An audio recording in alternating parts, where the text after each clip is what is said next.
So today's speaker is Paul Zykofsky, who manages the programs in land use and transportation for the local government commission, and has been the director for their Center for Livable Communities since 1995.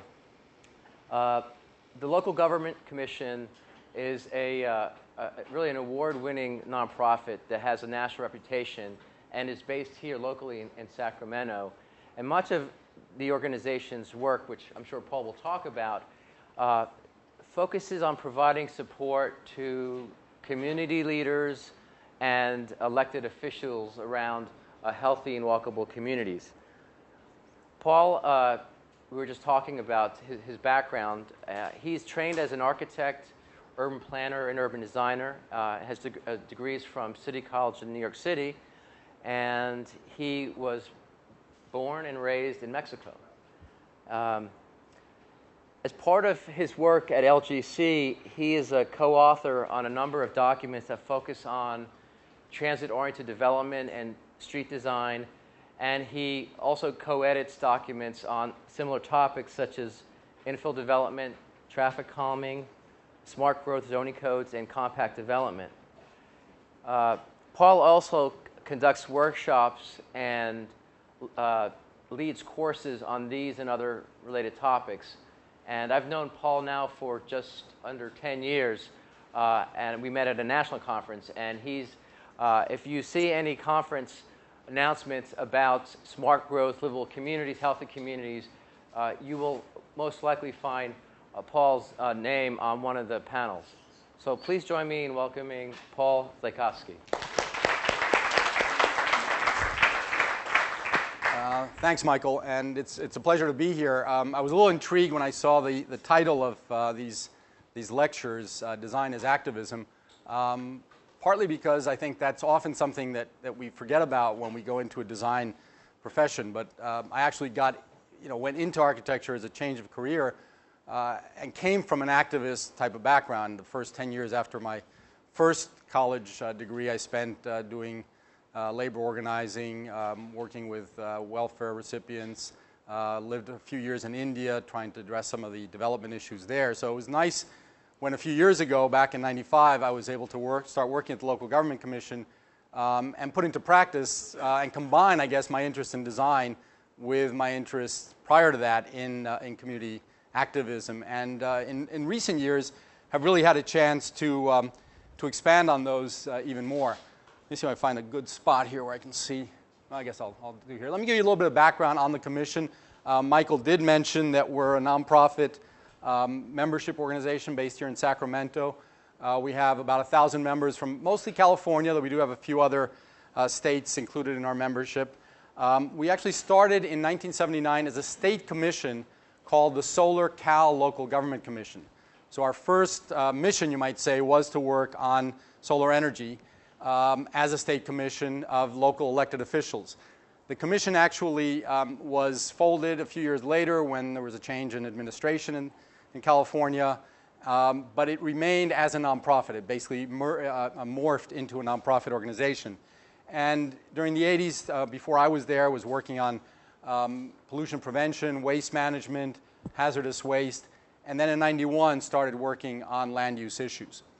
One of the things that got us involved in land use was a set of principles that were put together in 1991 by a group of architects and urban designers that talked about creating, basically going back to traditional neighborhood design, creating complete communities, complete neighborhoods, not just sprawling subdivisions, where you'd have a mix of uses, where you'd have walkability and bicycle friendliness built into it, and where the longer trips that you'd have to make would be done through transit. So it's, again, transit-oriented development for the regional trips, and also with a central focus, a place where people could come together and engage with one another as communities. The principles got a very positive response from our members. We had over 200 or 300 cities now that have adopted parts or all of them into their general plans that basically establish how they will develop in the future. We've been very active in the movement that's emerged since the early and mid-'90s called the smart growth movement, as Michael mentioned. which really has incorporated a lot of these concepts into their work. And since 2001, we've organized a national conference called the New Partners for Smart Growth Conference, which just took place a few weeks ago in New Mexico. It moves around the country every year. One of the principles that's emphasized, or one of the strategies that's emphasized in the Ahwahnee Principles, is the importance of engaging residents in a community in designing for their future. You know, what is it we want to be as we continue to evolve? It's not just something that, you know, the elected officials or the staff or the planning commission should determine. It really is up to the people that live there to have a say in that. And as you can see, one of the principles talked about plans being developed through an open process, and that participants in the process should be provided visual models of all planning proposals. The idea there being that a layperson who's not in a design profession or a planning profession, you know, won't understand from the language what we mean when we talk about, you know, transit-oriented development or mixed use. But when we provide visual models of that, then they can respond and tell us what they like or don't like.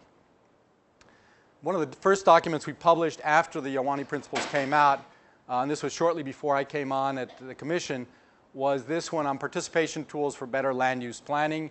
It's been distributed by the American Planning Association for many years now. It was actually first printed in 95. And in it, we basically go through the importance of engaging the public as well as some techniques that you can use. And you might ask, well, why involve residents in good plans? Well, one of them is to ensure that good plans remain intact over time. City councils, planning commissions, city managers, city planners come and go, but a plan developed with resident input will have a long-lasting constituency. When you're working in a political environment, it's important to reach beyond just the political leaders who aren't always going to be there.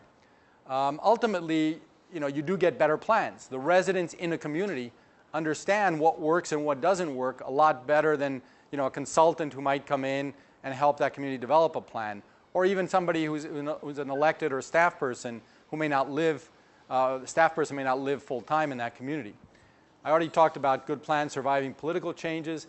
It's obviously a great way to engage the residents in their community, to overcome the cynicism that a lot of folks have about, you know, government in this country these days.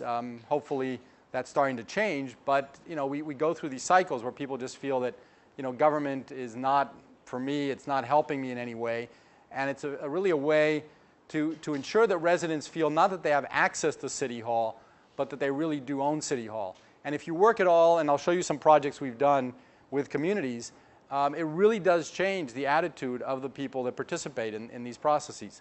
They really start to feel that they can be involved. Even people who may not speak English very well or speak English as a second language, they start understanding how they can interact with that jurisdiction. The projects I'm going to talk to you about today were actually done through a process, basically a funding program that was started by Caltrans, which seems sort of like a disconnect. We think of Caltrans as building big highways and not being that sensitive to sort of local concerns. But the reality is that there are some folks in Caltrans that understand the importance of having better coordination between our land use, how we develop in communities, and our transportation system.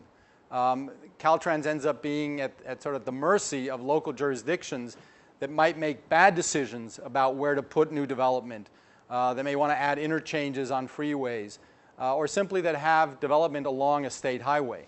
So back in 2001, Caltrans announced the planning grant program. It has several, but the two that we've worked with is one called Community-Based Transportation Planning, and then an environmental justice one. And we've done most of our projects in communities that qualify for the environmental justice grants. The grants in and of themselves emphasize the importance of engaging the public. They say if you're going to apply for one of these grants, you have to use a process where you're going to be working with the residents in this community. They support development of plans that better integrate land use and transportation, what I was mentioning earlier, and really the motivation for Caltrans to even be interested in this. And generally, they support the concept which in recent years we're referring to as complete streets. And those are really trying to get streets that are not just designed for cars, but that also are accommodating non-motorized traffic, people on bicycles, people walking, people in wheelchairs, seniors, children, etc. One of the nice things about these grants is that it actually allows nonprofits like the local government commission, to partner with the community and actually apply jointly. So if the funding comes through, then we actually get work out of that grant to work with that community. And since 2001, I think we're up to about close to 30 jurisdictions, as well as several Indian tribes that we've worked with. And these are the types of plans we do: downtown neighborhood revitalization, corridor or Main Street revitalization, looking at future development. How is a community going to grow? Where will new development go? The types of things that urban designers really focus a lot of. And of course, a lot of them address the issue of how do we accommodate pedestrians and bicyclists, sometimes on state highways or crossing freeways. A lot of the projects we do, we use a charrette process, which I'm sure you're all familiar with. Sort of the charrette process you go through while you're in design school. The charrette process we use is sort of taking that approach of an intensive, multi-day exercise with a community where we engage them in multiple events. And I'll show you what that means in a few seconds. But these are the types of activities that we use, and I'll describe some of them in more detail. Just a list of these are some of the environmental justice grants we've done, include several Indian tribes. A lot of these are very low-income communities, typically towns in the Central Valley, some in Riverside County, like the town of Mecca, which was 98, 99% Latino, predominantly a Spanish-speaking community, farm worker community, and we've got some others like that along the way here. We often have a series of events that we go through. As I mentioned, this is a multi-day process. It's not just we don't just come in for one day and have one workshop. We actually start with focus group meetings during the days on Thursdays and Fridays. We have an opening workshop on a Thursday evening. Then Saturday during the day is when we really try to get folks in the community to start drawing on maps and sketching out or just writing ideas down of what they would like to see and how they would like to see things addressed in their town or city. And then we come back to that to the residents later in the week with sort of the more refined drawings that our design team has put together to respond to that. Before we even start the design charrette, this is months out, we work with the community on identifying local partners. We typically like to find a local nonprofit or community-based organization that can reach out to residents because we're in Sacramento, we're going down to Mecca, we need somebody local that can reach the residents there, tell them what's going to be happening and engage them. We try to do as much outreach as possible working with the local partners. We assemble a design team as needed. Typically we'll have one or two urban designers on that team. Sometimes several will come during the charrette. A traffic engineer, a transportation planner. We work a lot with Dan Burden, who heads up something called Walkable Communities, a great facilitator, as well as an expert in creating walkable, bicycle-friendly communities. And then we collect a lot of information and data ahead of time. For outreach, we use every means at our disposal. I've had a few communities say to me, well, how many people maximum do you want to show up? And my response is always, the more the merrier. We've never had a problem where we end up with too many people showing up at the events. You want to do as much outreach as possible, use every media possible in different languages, go out to community organizations.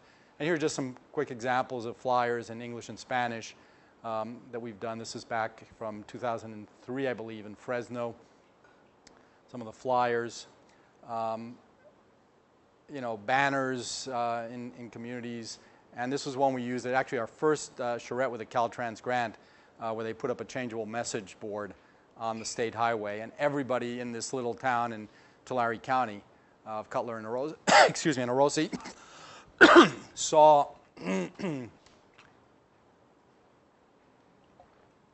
these message signs the week before, so they knew things were going to be happening. Again, these are a lot of the techniques we use, and I'll go through these in more detail. The workshops, again, actually, before I go into the charrettes, I did add in here one that is sort of a separate event that we do that is a shorter, sort of a half-day, one-day type event called the Walkable Community Workshop. So I did drop that in. It's something we developed with some other folks about 6-7 years ago.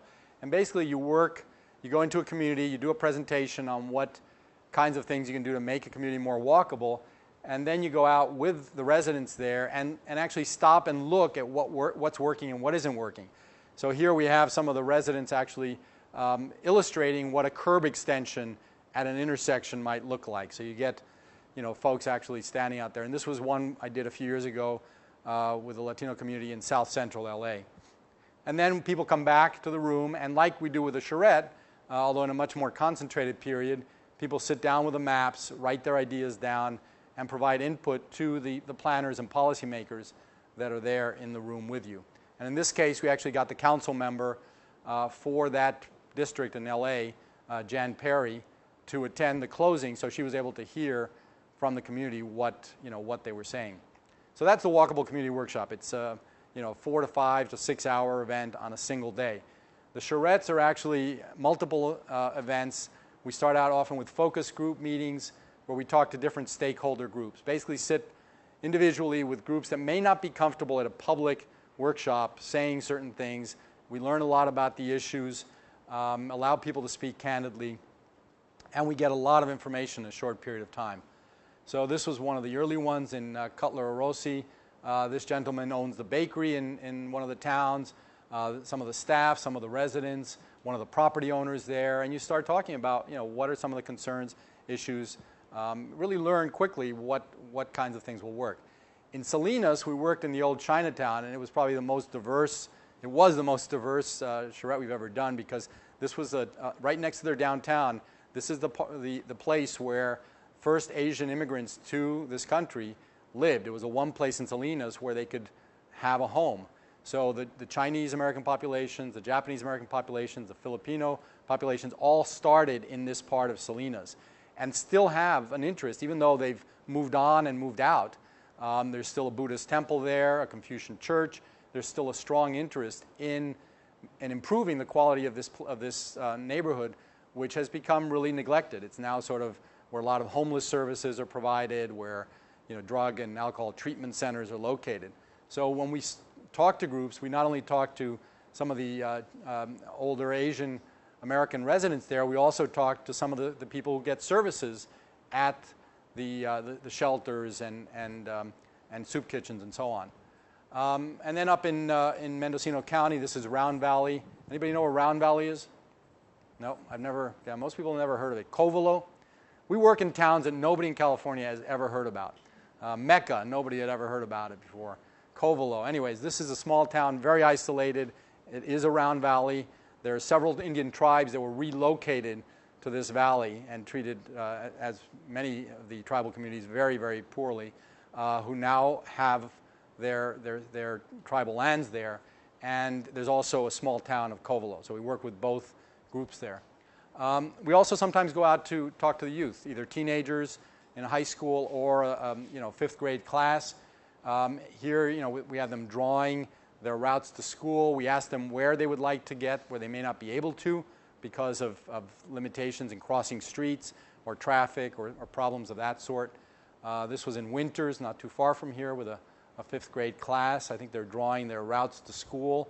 They're then presenting it to the rest of the class. And the great thing about working with especially elementary school kids is, within 20 minutes, they'll draw you a map, they'll sketch things out. Adults, you have to sort of pull teeth to get them to draw anything, but children are not inhibited. We get some great little drawings. I love the note on this one. These maps may not be accurate. Here's some other ones, and you start getting a picture for some of the challenges that the kids, or what their experience is. I mean, this kid's clearly being driven because all she's drawing is, the road.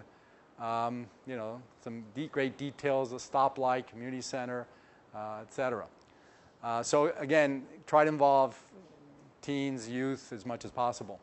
The workshops, you really have to make them fun. They can't just, you don't build them as come to the workshop. You say we're going to have a design fair, a fiesta, whatever. Talk about it differently, and food is a key ingredient. You've got to have food there. So in Mendocino County and Round Valley, they had a big fire going out there. They were roasting, hamburgers and fish and vegetables and so on. We had over 120 people show up for that opening workshop where all of this was going on. In some communities, like Cutler Rossi, we had the mariachis play, made it really into a fair. when we started working in this town, the local leaders said, oh, it's going to be impossible to get people to show up. Nobody participates. It's really hard here. But we got the word out. We put up a changeable message sign, and we had over 130, 140 people show up the first day. So it can be done, even in places where people typically don't participate.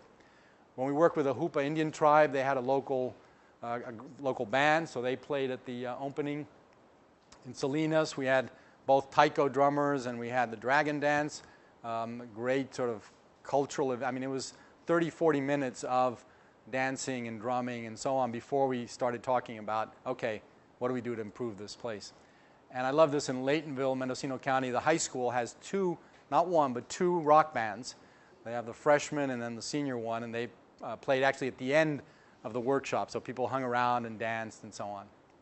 And then we went back to the mariachis down in Mecca, probably a more colorful and well-outfitted group in 2008. People love it. I mean, this is part of the, making it a joyous, festive occasion. In Round Valley, we had some of the local women and children.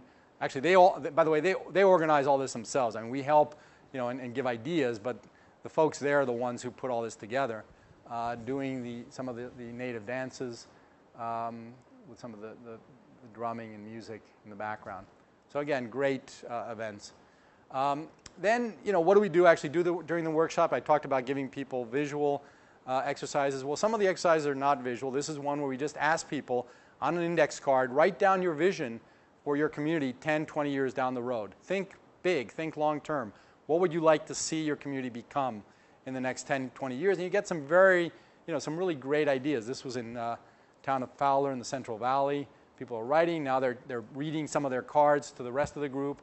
And you get some really compelling visions. Walkable, tree-lined streets, unique storefronts, great public city hall, strong local businesses, vibrant, attractive, safe, a place for all to congregate, things to meet the needs of all people, and so on. We then follow with a values exercise. We ask people to write down on sticky notes 5 reasons they value living in this community. And then we have them put them up on a board. And we have other people come up and find like values. So people start recognizing that there's a lot more that they agree on in their community than they disagree. So there starts to be that common sense of ownership and identifies the values residents hold dear. So here's the exercise in Laytonville, and you start seeing, let me see if I can read, in Laytonville, they're up in the beautiful part of Mendocino County, so nature, greenness, I can read that one, is a big, big issue. And these are all the stickies that people had written, something related to the environment. Oh, here we go. Friendly people, tolerance, trust, nature, trees, greenness, etc. And each community will have a different set of values. There are some that overlap, of course, but often there's specific issues and reasons people live in those places. And then after a presentation, we typically do about a 40-minute presentation on how we can create more livable communities. We talk about, what are some of the design features of a well-planned and well-designed community? How is it, can we create places where you don't need to get into your car for every trip, where you can walk places, create, good park spaces, all the things that make up a great community. And we present, those often are from similar types of places. Sometimes we'll show things that are working well in that community, if we can find good examples, or nearby communities, or we'll bring ideas and visuals. But this is a very visual presentation with a lot of images, a lot of drawings, a lot of photographs to really get people to understand and visualize themselves what they could do where they live. And then at the end of the day, of the evening, we brainstorm what are the key issues you want to address, and we give people 6 sticky dots. You've probably seen the big dots that come on the sticky things. And the reason we use 6 is very scientific. They actually come in strips of 4 by 6. So they're easy to cut if you want to get 6. We used to use 7 because they came in rows of 4 by 7. It's not a scientific poll. It's just a good way of engaging. And we're writing down some of the key concepts, and then people are up there. And they cannot double dot. So they have to find 5 different or 6 different things that they think are important. And what's really key about this is sometimes when you're brainstorming, people will raise issues. I had one developer years ago in Watsonville say, well, I think we should just put sidewalks on one side of the street. And we put it up there. We don't, no judgments. We just brainstorm, put all the ideas up.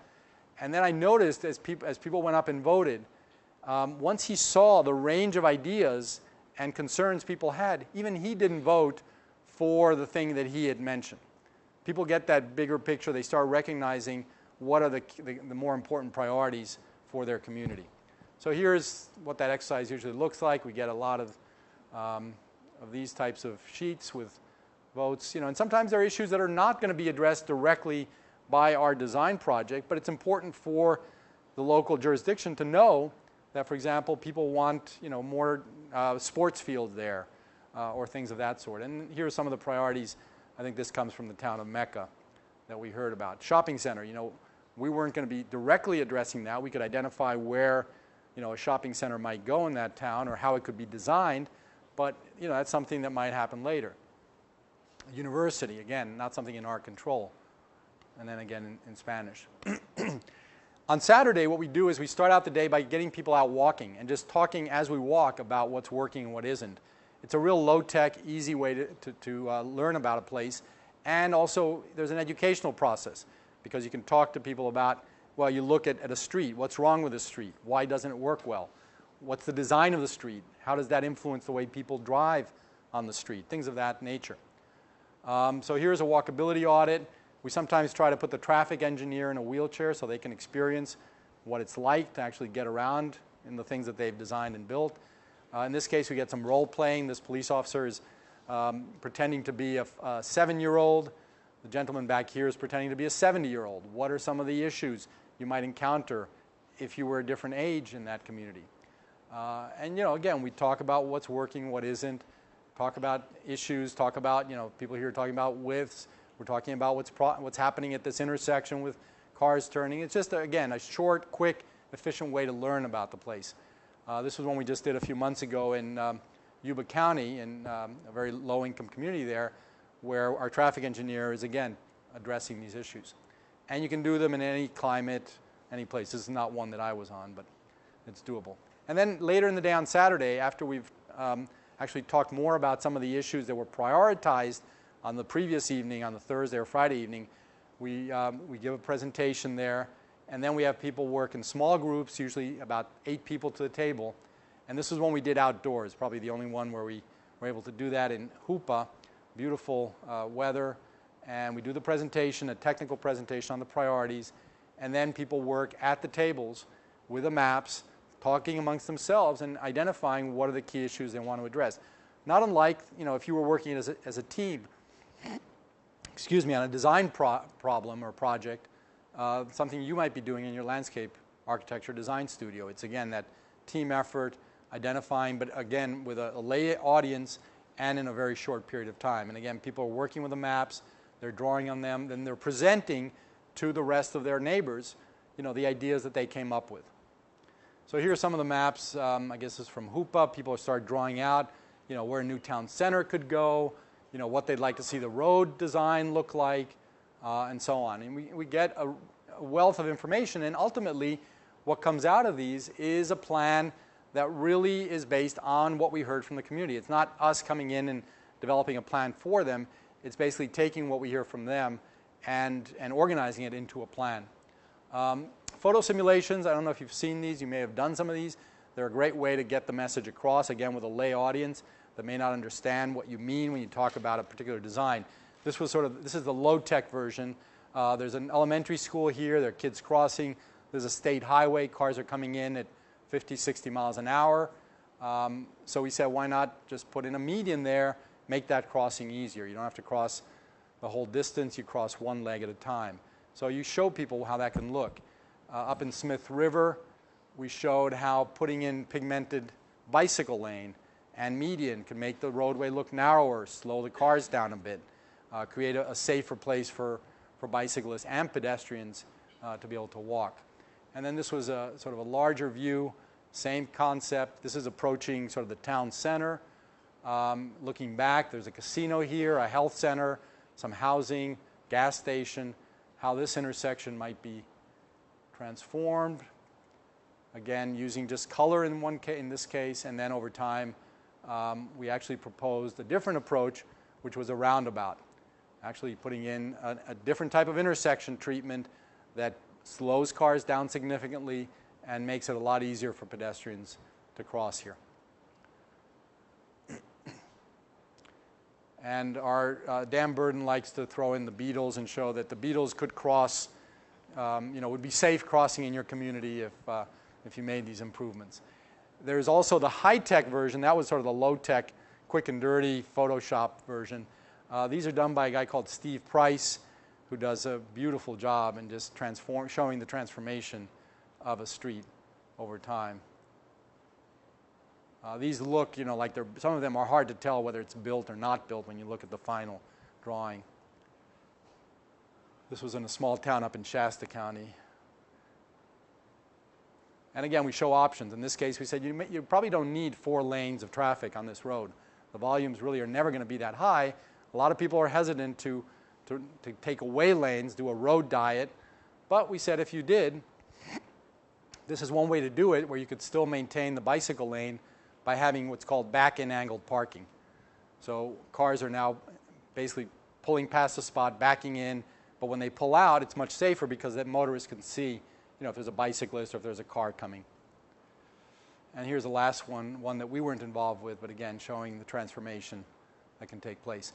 After the charrette, we basically develop a plan that really is owned by the community. We write all this up. We include a discussion of the process we went through. We include photographs. People who pick up the plan later understand much better what went on. So this is one we did with, these are the consultants who work with Opticos and Alta Land people in Mendocino County. One of the big issues there was trails. This is a rural community.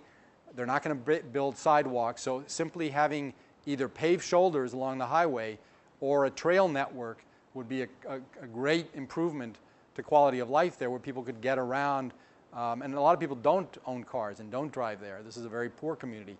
So this is identifying a network of trails that could be developed over time. The high priority trails between the tribal center and health center, the housing and the town, and then some medium and low priority. And then looking again at sort of what's the 5-minute walk shed, where are things currently located there? How could we make things better? How could future connections work as the town develops and as the rancheria grows? Is there a way to actually add development next to the town so you have access to the goods and services that are there so people can get to them easily, so they're not living a mile out of town? So this is showing, again, that network and an open space. And then some pretty detailed plans that we develop as well with our urban design team, illustrating, again, some of these concepts, including in this community they wanted painted intersections. They've got an artist community living up there. They said, we go out and just, sort of show that the intersection is more than just a place where cars belong. And this is something that they've been doing up in Portland, where they have like a fair where they go out and paint the intersection. So we proposed it in front of the schools, the high school and the elementary school. And again, some other ideas for a farmer's market and a library commons, which the town is already doing. And I'll show you, this is one of the main roads coming through town, State Route 162, transforming it from this to something that looks more like this, where you'd have more parking by having angled parking, a little bit more protection for the pedestrians, slow traffic down. And here's a drawing that our consultant did illustrating what that might look like. Again, visuals to get across the message to folks who, if you showed it in plan view, they wouldn't understand. And then future development on tribal lands, as I mentioned, adjacent to the existing town and better connected to the services that are there. Just a blow-up of that area. There's also actually a camping grounds that the tribe owns over here that could be developed and become a real asset, bringing tourism into this town. So what do communities do after we're gone? There's a lot of short-term things. And again, I like to say that it's almost a leap of faith when we go in to do these projects, because you never know who's going to show up. You never know how many people are going to show up before you get there. And then you don't know after you leave how well it's going to be implemented. And some places you can tell the leadership is there when you leave. You have a committee of people that are going to see it through. In other places, you sort of leave feeling that maybe things won't happen. And sometimes you're surprised, they do. But these are some quick and easy things that can be done just with paint on asphalt or easy concrete applications, curb extensions, for example. Longer term types of projects, now we're looking at actual development that may take 3, 4, 5, 10 years to occur. A lot of the communities use the plan. We often tell people, it's very hard to go after funding if from a state agency or a bond measure if you don't have a vision of what you want to do with that funding. By having the plan in place, you now have a vision that makes it possible for you to go after the funding. So, we give people a lot of ideas about where to look for grants to do the work. In Laytonville, I'll just show you, there were a lot of changes that occurred. Some of them were already planned by Caltrans before we showed up, but we were able to influence how they occurred. This is an existing intersection where they've had a lot of crashes. Cars are coming basically off 101, the highway, at high speed here. Don't even know that they're approaching a town. There's a building behind me that has been hit about 3 times over the years. So we transformed that intersection into something that looks more like this. They actually lowered this grade here so that motorists could see that they were entering a different place. And there are more things that have to happen. They need gateway treatments as you enter into town to again signal to the motorists to slow down. But at least they put in some sidewalks, some curb ramps, some crosswalks, and so on. This is looking in the other direction, actually, at the intersections that we just saw is down there. As a result of the project we did, the property owner here came in and made some improvements to this building and started sort of sprucing it up, painting it, cleaning it up. And here's another shot. There's a supermarket over here. And some things, we got the bike lanes in. We wanted a buffer strip between the motor, basically between the road and the pedestrians on the sidewalk. They couldn't do it. There were reasons why. They had to put the light fixtures in the back of the sidewalk instead of out on the street edge. But ultimately, they at least did get some of the concepts right. And that's the other thing, is you don't always get 100% of what goes into the plan. I mean, we often leave and say, you may only get 50, 60, 70%, but at least you now have a vision to move forward with. This was a little town down in Fresno County. After we left a few months later, they started doing some streetscape improvements, simple things, but better designed traffic signals. This was, again, one of these quality of life issues. These trucks were parking there overnight, and they actually some of them run their engines because they have refrigeration units. Well, they're houses, they're people living right here. And the people who live there came to the workshops and said, hey, can you stop these trucks from parking behind our homes and keeping our kids awake all night with their noise. So after we left, they put in no truck parking and started enforcing some of this stuff. They also started sprucing up some of the facade. This one's still underway. They haven't put in the awning, but they went in and developed a facade improvement program in their downtown. This is another example in another town in Fowler, where they went in and basically did some facade improvements. And finally, we found out just a few weeks ago, this was a place we left and we never were sure what would happen after we left. Well, I was surprised about 2 months ago to see that they now have a plan, a project study report with Caltrans for $6 million worth of improvements in downtown Hoopa, which means putting in sidewalks, landscaping the roadway, putting in a median, really making some significant changes. They got a local artist to actually design a gateway concept and even some unique crosswalk markings. Great thing. They got some an artist to develop some sculptures and some pretty wild designs for street lights. I don't know if these will ever get built, but nevertheless, it was a way to get people involved.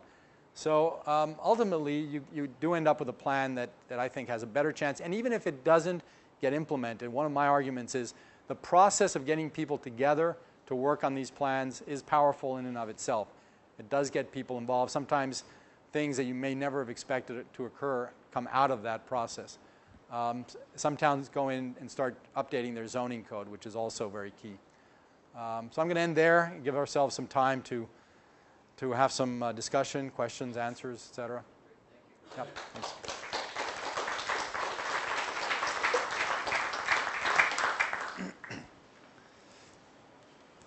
Anyone? Yes. Well, partly we can do it because we're a nonprofit, so our rates are lower. I mean, a typical consulting firm would charge double or more what we charge to put this on. Now, we also do work with private consultants. I mean, there's several design firms that we work with, you know, and we try to pay them what they would get paid, you know, commercially, you know, competitive job. But we also sometimes will get them to do pro bono work. We work with an architect, Michael Piatok, in Salinas, who does great affordable housing designs. And I mean, he must have volunteered, you know, 20, 30 hours of his time to the project. And he said to me afterwards, you know, it's exhausting because you're also working like a typical charrette. You're there, you know, not up all night, but we work long days and into the night. After we finished the charrette, Mike said to me, I can do about one of these a year now. So he wasn't offering to do a lot of them, but he likes being able to give back to the community. And I think a lot of the designers we work with understand and really are, you know, like doing that kind of work. Yeah, thanks. Yeah. Do you find when you're trying to get the community involved, is there like a certain group that you find difficult to get? Yeah, the question is there a certain group in the community that's hard to get involved? You know, it varies from place to place. It's very, very specific, very local, very specific. You know, sometimes even the city bureaucracy that you're dealing with, the city planning department or city manager, even sometimes, even though the grant came to them and we're going to be doing something to help them, sometimes we have a hard time engaging the staff. Sometimes the electeds, who you would think would be jumping all over the place trying to, you know, get something done and take some credit for it, even in some places they don't show up a lot. So it really varies from place to place. It also depends on the project. You know, in the town of Mecca, this is a town that's been around for 30, 40 years and has had almost no improvements made over that period of time. In the middle of Mecca, there is what we joked we call Lake Mecca. It was this puddle of water that was just always there. And when we asked people, you know, where's this water coming from, we got 10 different explanations. Nobody had ever figured out, you know, what the heck's going on here? Is there a leaky pipe somewhere? Is there drainage from the ag fields?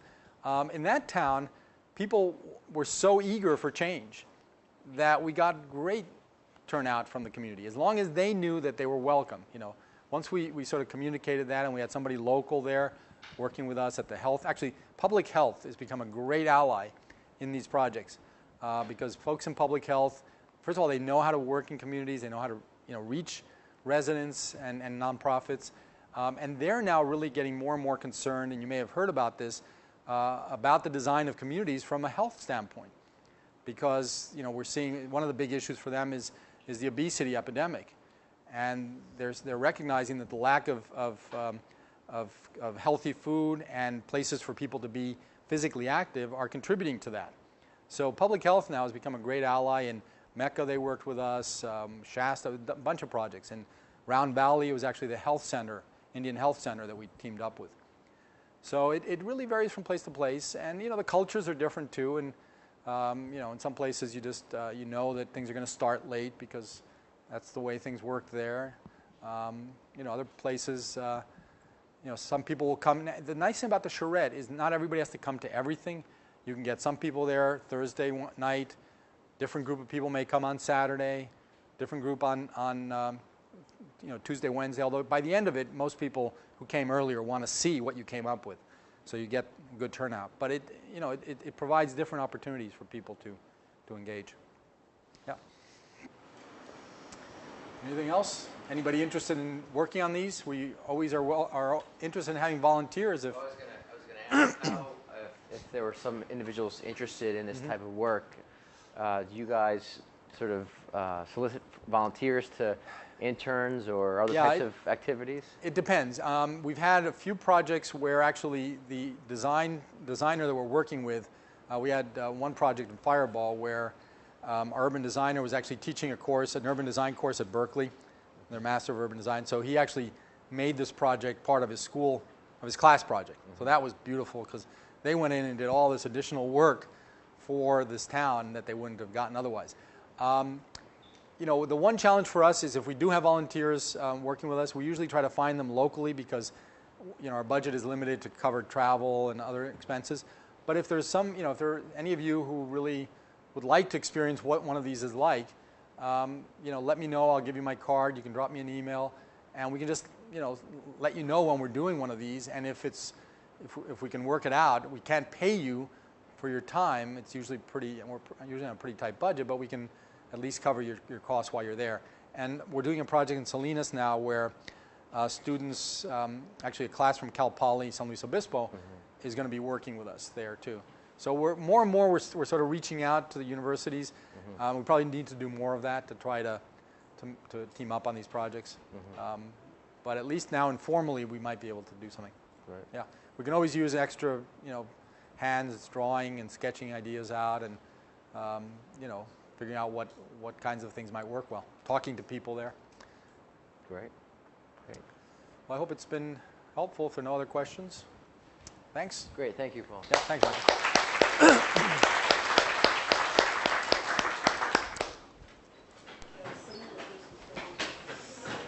Just make sure the sign-up sheet gets back to me, please.